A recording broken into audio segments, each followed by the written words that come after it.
सत श्री अकाल जी। PTC news देख रहे तमाम दर्शकों का स्वागत। मैं हाँ नीलम शर्मा। बुलेटिन का आगाज करेंगे तो इंतजार दियां घड़ियां हुण खत्म होण जा रही ने। वित्ती वरे 2023-24 लई आम बजट कुछ ही देर विच पेश करन जा रहे ने केंद्रीय खजाना मंत्री निर्मला सीतारमन। 2024 दियां चोणां तो पहला मोदी सरकार दा यह आखिरी फुल बजट होवेगा। वित्ती वरे 2023-24 लई बजट अज पेश किया जाएगा। आइटम नंबर 1 माननीय वित्त मंत्री श्रीमती निर्मला सीतारमन जी।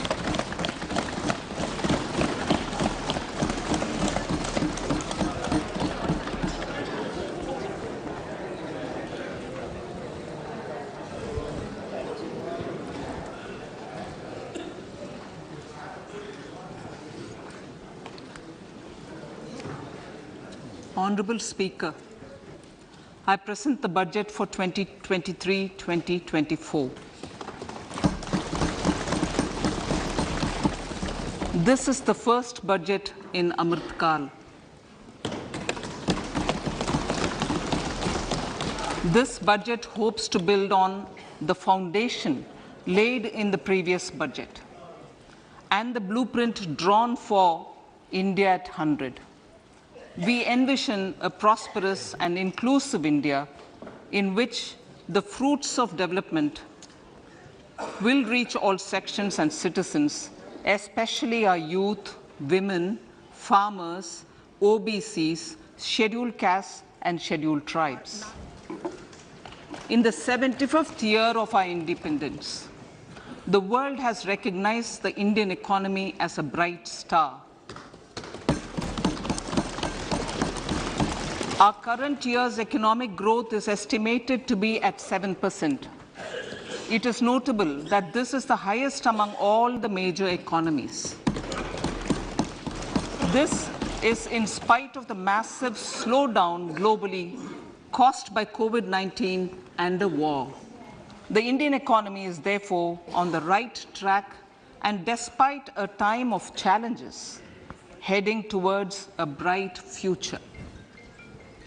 Today, as Indians stand with their head held high and the world appreciates India's achievements and successes, we are sure that elders who had fought for India's independence will, with joy, bless us in our endeavors going forward as well. Our focus on wide-ranging reforms and sound policies implemented through Sabka Prayas, resulting in Jan Bhagidari and targeted support to those in need, helped us perform well in trying times. India's rising global profile is because of the several accomplishments.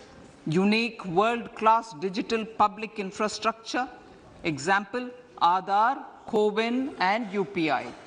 COVID vaccination drive in unparalleled scale and speed, proactive role in frontier areas such as achieving the climate-related goals, Mission Life and National Hydrogen Mission.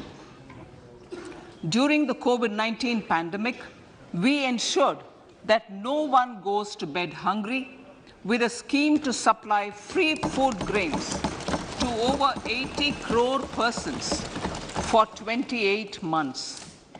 Continuing our commitment to ensure food and nutritional security, we are implementing from 1st January 2023 a scheme to supply free food grain to all Antyodaya and priority households for the next 1 year.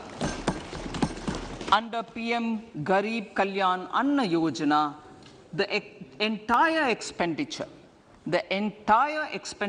of about 2 lakh crore will be borne by the central government.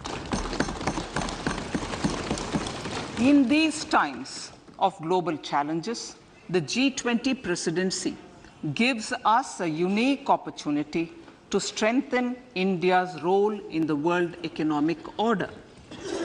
With the theme of Vasudhaiva Kutumbakam, we are steering an ambitious people-centric agenda to address global challenges and to facilitate sustainable economic development. The government's efforts since 2014 have ensured for all citizens a better quality of life and life of dignity. The per capita income has more than doubled to 1.97 lakh rupees. In these 9 years, the Indian economy has increased in size from being 10th to 5th largest in the world. We have significantly improved our position as well as a well-governed and innovative country with a conducive environment for business as reflected in several global indices. We have made a significant progress in many sustainable development goals. The economy has become a lot more formalized as reflected in the EPFO membership, more than doubling to 27 crore and rupees 7,400 crore digital payments of 126 lakh crore rupees through UPI in 2022. The efficient implementation of many schemes with universalization of targeted benefits has resulted in inclusive development. Some of the schemes are 11.7 crore household toilets under Swachh Bharat mission, which is achieved, 9.6 crore LPG connections under Ujjwala, 220 crore COVID vaccination of 102 crore persons, 47.8 crore PM Jan Dhan bank accounts, insurance cover for 44.6 crore persons under PM Suraksha Bima and PM Jeevan Jyoti Yojana, and cash transfer of 2.2 lakh crores of rupees to 11.4 crore to over 11.4 crore farmers under PM Kisan Samman Nidhi. Our vision for the Amrit Kal includes technology-driven and knowledge-based economy with strong public finances and a robust financial sector. To achieve this, Jan Bhagidari through Sabka Saath, Sabka Prayas is essential. The economic agenda for achieving this vision focuses on 3 things. First, facilitating ample opportunities for citizens, especially the youth, to fulfill their aspirations. Second, providing strong impetus to growth and job creation. And third, strengthening macroeconomic stability. To service these focus areas in our journey to India at 100, we believe that the following 4 opportunities can be transformative during Amrit Kal. Economic empowerment of women. Deen Dayal Antyodaya Yojana National Rural Livelihood Mission has achieved remarkable success by mobilizing rural women into 81 lakh self-help groups. We will enable these groups to reach the next stage of economic empowerment through formation of large producer enterprises or collectives, with each having several thousand members and managed professionally. They will be helped with raw materials supply and for better design, quality, branding, and marketing of their products. Through supporting these policies, they will be enabled to scale up their operations to serve the large consumer markets, as has been the case with the several startups growing into unicorns. PM Vishwakarma Kaushal Samman, PM Vikas. For centuries, traditional artisans and craftspeople who work with their hands using tools have brought renown for India. They're generally referred to as Vishwakarma. The art and the handicraft created by them represents the true spirit of Atmanirbhar Bharat. For the first time, a package of assistance for them has been conceptualized. The new scheme will enable them to improve the quality, scale, and reach of their products, integrating them with the MSME value chain. The components of the scheme will include not only financial support, but also access to advanced skill training, knowledge of modern digital techniques, and efficient green technologies, brand promotion, linkage with local and global markets, digital payments, and social security. This will greatly benefit the scheduled castes, scheduled tribes, OBCs, women, and people belonging to the weaker sections. Tourism. The country offers immense attraction for domestic as well as foreign tourists. There is a large potential to be tapped in tourism. The sector holds huge opportunities for jobs and entrepreneurship for youth in particular. Promotion of tourism will be taken up on mission mode with active participation of states, convergence of government programs, and public-private partnerships. Green growth. We are implementing many programs for green fuel, green energy, green farming, green mobility, green buildings, and green equipment, and policies for efficient use of energy across various economic sectors.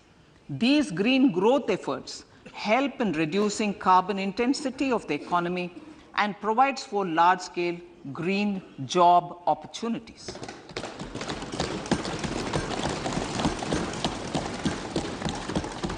Priorities of this budget.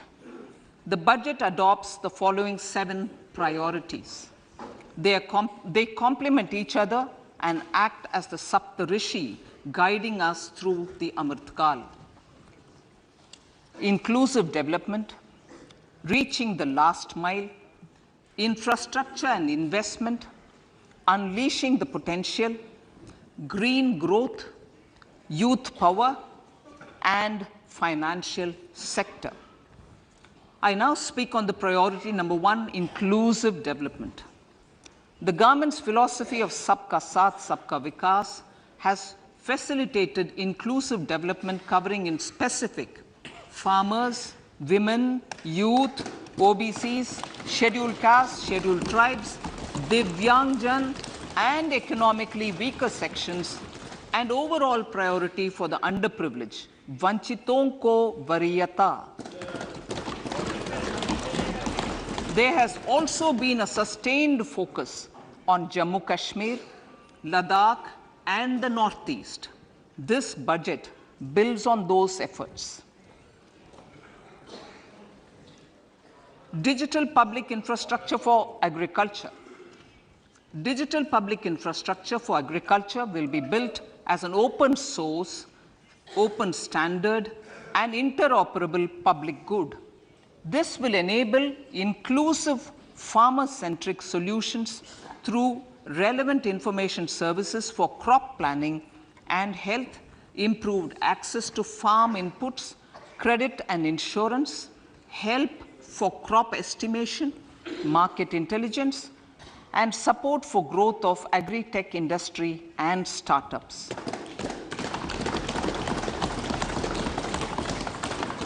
An agriculture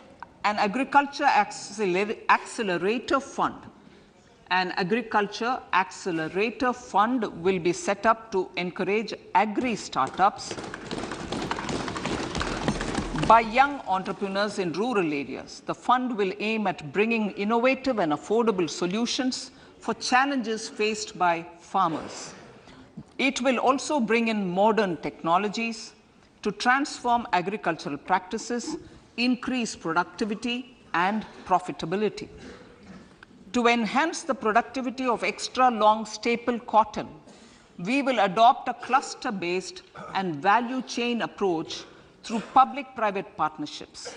This will mean collaboration between farmers, state, and industry for input supplies, extension services, and market linkages.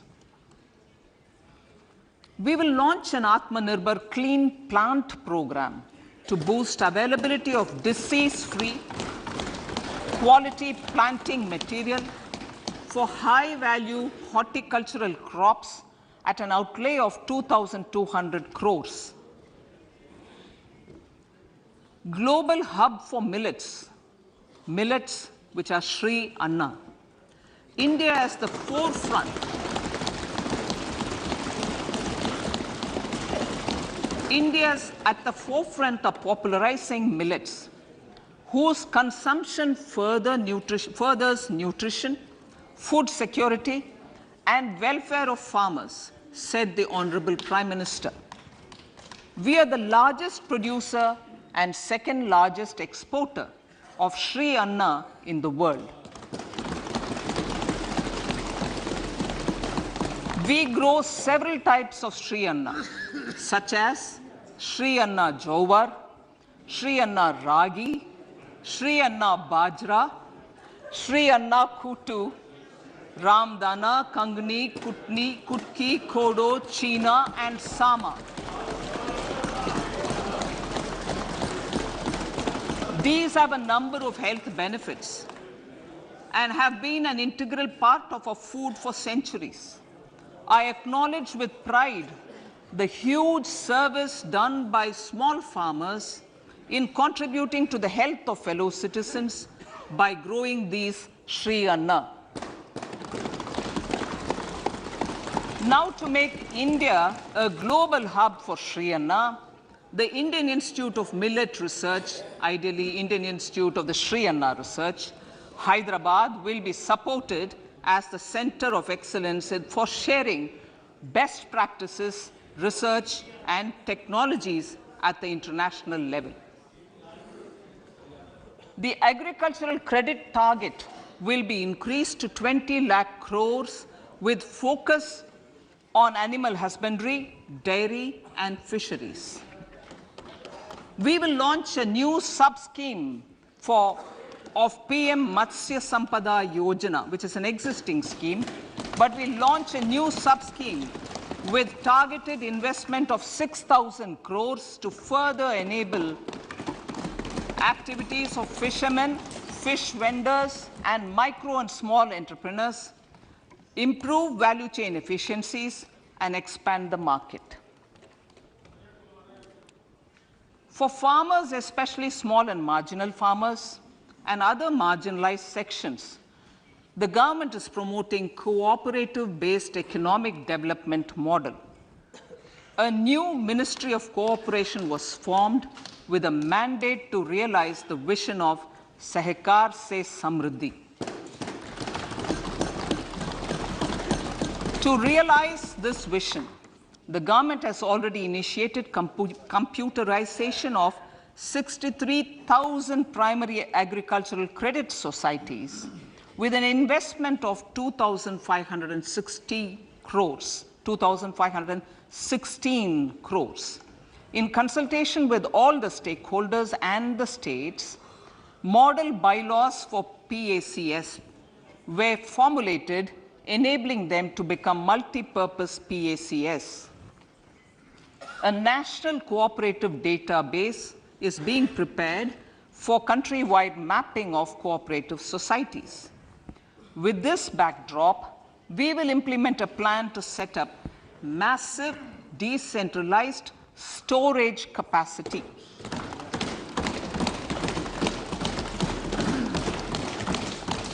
This will help farmers store their produce and realize remunerative prices through sale at appropriate times. The government will also facilitate setting up of a large number of multi-purpose cooperative societies, primary fishery societies, and dairy cooperative societies in uncovered panchayat and villages in the next 5 years.